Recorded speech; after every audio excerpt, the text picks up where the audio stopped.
네, 코로나19 확산에 세계 경제가 유례없는 비상 상황을 맞이하고 있습니다.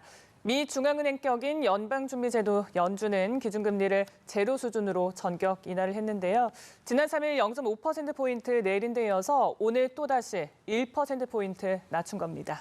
이 같은 결정은 전 세계 코로나19 확산에 대한 강력한 대응 조치로 풀이되는데요. 오늘 이 시간 최요한 경제평론가 모시고 관련 이야기 나눠보겠습니다. 네, 안녕하십니까? 어서 오세요. 예, 반갑습니다. 네, 자 이렇게 연준이 기준금리 인하를 전격 단행했습니다. 거의 제로 수준인데 이번 결정의 배경부터 좀 짚어주시죠.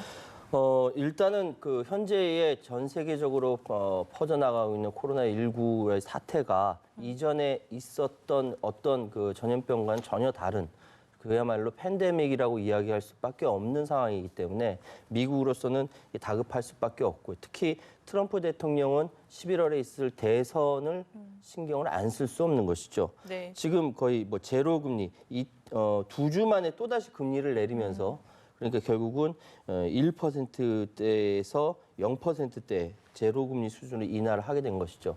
그러니까 전 세계 시장의 중심지인 미국이 흔들려버리면 전 세계 경제가 다 흔들려버리고 이 상황에서 트럼프 대통령의 재선도 어려워지고 그러니까 이 책임 소재가 트럼프한테 온통 화살이 꽂히기 때문에 이 상황에서 국가 비상 사태를 선포할 수밖에 없는 상황이고 이건 전 세계 같이 보조를 마칠 수밖에 없는 상황입니다. 네, 금리 인하와 더불어서 양적 완화도 대규모로 좀 시행을 하는데 우리 돈으로 850조 원 규모. 어마어마하죠. 이게 어느 정도 규모라고 그러니까 합니까? 우리는 850조 원이면은 우리나라 예산보다 더 큰데요. 양적 완화라는 게 그러니까 소위 얘기해서 양적으로 완화시킨다. 돈을 시장에 많이 판다라는 거 같지 않습니까? 많이 푼다라는 거예요. 근데 이게 돈을 저게 달러 지금 나오는 것을 막 찍어내가지고 막 너도 가져라 이게 아니라 미국의 국채와 주택저당증권이라고 있어요. MBS라고 하는데 네. 이거를 국가에서 매입을 하는 겁니다. 그만큼 돈이 나가게 되는 것이거든요. 그러니까 이렇게 완화를 통해서 시장이 막 흥분된 상태를 지금 진정시킨다라는 겁니다. 그러니까 양적 완화는 이제 정책 금리를 이렇게 제로 금리 수준까지 내렸는데도 불구하고 돈이 돌지 않고 네. 다들 긴장하고 있으니까 돈을 안 쓰는 거죠. 이럴 때 중앙은행이 화폐를 찍어내서 시장에 돈을 푸는 걸 의미하는 것인데 이렇게 시장이 굉장히 불안하고 시장은 유리심장이거든요. 금방 깨집니다. 그러니까 이걸 진정시키기 위해서 양적 완화 카드를 내온 것입니다. 어마어마한 돈이죠. 우리 돈으로 850조, 860조 정도라고 한다면은 네. 이건 어마어마한 돈이고 트럼프가 승부수를 던졌다. 이렇게 보시면 될 것 같습니다. 네. 그동안 트럼프 대통령이 이제 연준을 향해서 금리 인하를 계속해서 요구해 왔기 때문에 이번 소식 전해지면서 정말 기쁘다 네. 이런 반응을 내놓고 있어요. 행복하다 그랬죠. 그러니까 그렇습니다. 예. 사실은 이제 미국 경제가 안 좋은 건 아니었어요. 그러니까 이렇게 일자리라든지 모든 상황에 봐서 다른 나라는 안 좋아도 미국은 좋았어요. 그런데 트럼프 입장에서는 지속적으로 자신의 재선이라든지 경제 상황이 더 나아지기 위해서 제롬 파월 연준 의장을 계속 압박했거든요. 그러니까 나는 제롬 파월을 날릴 수도 있어 이렇게 예, 예. 얘기하면서 이렇게 이야기했던 거는 빨리 금리 인하해라. 금리 인하해서 지금보다 훨씬 더 나은 상황을 만들겠다라고 이제 트럼프는 요구를 하고 있었던 것이고 네. 제롬 파월은 그럼에도 불구하고 갑자기 그렇게 금리 계속 인하하는 것이 결코 시장에 좋은 영향을 미치지 않거든요.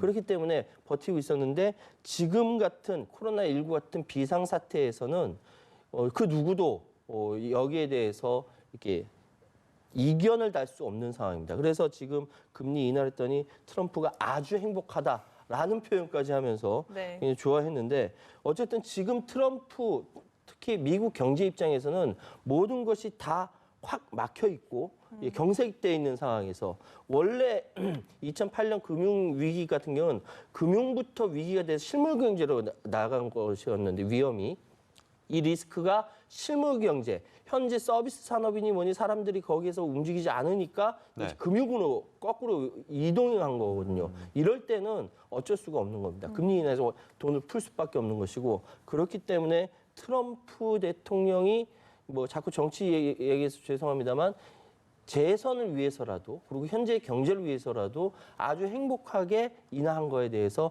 만족할 수밖에 없는 거죠. 네. 자, 그러면 이 제로 금리가 언제까지 갈 거냐? 마이너스 금리까지 가는 거 아니냐. 한 번만 더 낮추면 마이너스가 되기 그렇죠. 때문에 네. 이런 관측들은 좀 현실성이 있다고 보십니까?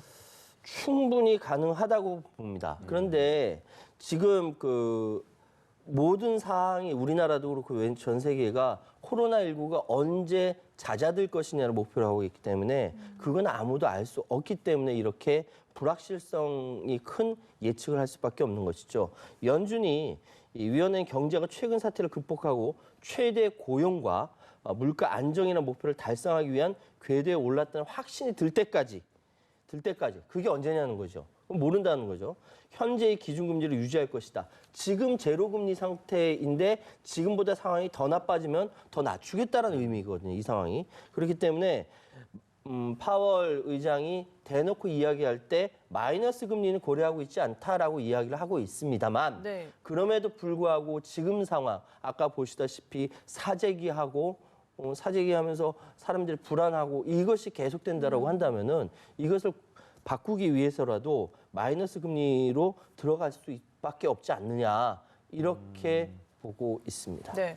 미국이 이제 뭐 금리를 내렸기 때문에 한국은행의 금리 인하도 곧 단행될 거다 이런 얘기가 나오는데 일단 오늘 내일 중에 네. 임시 금통위가 열릴 것 같아요. 사실은 원래 19일쯤에 열릴 거라고 생각했었는데 지금 당장 열릴 것 같다라는 생각이 듭니다. 네. 원래 돈이라는 것은 그러니까 금리가 높은 곳으로 돈이 흐름으로 가는 것인데 지금 그러니까 상황은 지금 뭐 긴박한 상황이 벌어지고 있으니까요. 한국은행이 그래서 엊그저께 그 이주열 총재가 청와대를 들어갔다 뭐 이런 뉴스도 네. 나오기도 했었어요.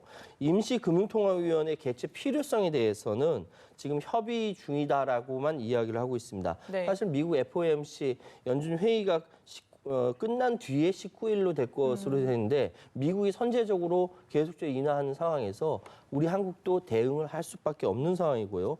그런데 이렇게 임시 금통위를 통해서 금리를 인하했던 것은 2001년도에 9.11 테러가 있었을 때 그리고 2008년도에 글로벌 금융위기가 있었을 때 이 두 차례밖에 없었습니다. 그래서 이것이 얼마나 긴박하게 움직이고 있는가 알 수가 있고요. 네. 한국은행은 금리 정책 외에도 공개시장 운용 등을 통한 금융시장의 안정 조치도 검토하고 있다라고 하니까요.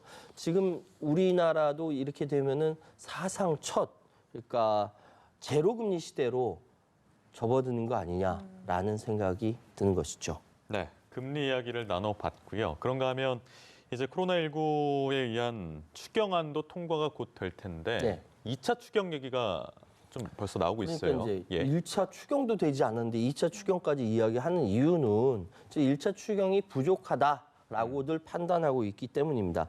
이 추경안 지금 1차 결정된 건 11조 7천억 원이에요. 사실 11조 7천억 원은 굉장히 큰 돈이거든요. 예. 그런데 지금 상황으로는 11조 7천억 원도 부족하다라고 생각하고 있는 것이죠. 그래서 지금 한 6조 3천억 원, 6조 7천억 원 얘기하면서 한 18조 원 정도 증액을 이야기를 하고 있습니다. 사실은 이 그 추경에 대해서 맨 처음 이야기했던 것은 대한상의의 박용만 회장이 맨 처음 얘기했어요. 그때는 예. 40조를 얘기했었거든요. 40조였을 때 사람들이 좀 놀라긴 했습니다. 그런데 그렇게 놀라게 되고 나서 생각한 것이 지금 상황이 네. 보통 상황이 아니구나. 한 번도 전염병 때문에 이렇게 전 세계가 몸살을 앓은 적이 없었기 때문에 그런 것이고요. 그래서 지금 추경 통화는 11조 7천억 원 될 것이고 2차 추경으로 해서 6조 3천 내지 6조 7천억 원 되면서 이건 6월 임시국회까지 같이 넘어가지 않을까 생각이 됩니다. 네, 알겠습니다. 뭐 일단 여러 가지 이제 소식들이 전해지면서 글로벌 증시에는 일단 제동이 걸린 상황인데 과연 우리 증시는 어떨지 일단 코스피 상황 보면 오늘 상승 출발하긴 했는데 하락과 반등 이어가다가 지금은 또 하락세여서 좀 그렇습니다. 방향을 못 잡은 것 같아요. 이게 사실 방향 잡기가 어려워요. 네. 지금 저 생각했으면 금요일 날 검은 금요일이라고 해서 뭐 33년 만에 나스닥 미국 같은 경우는 엄청나게 떨어져서 사람들이 다 멘붕이었거든요. 네. 우리네 같은 경우는 서킷 브레이커하고 사이드카 다 동시에 발동한 사상 초유의 일이 벌어졌고요.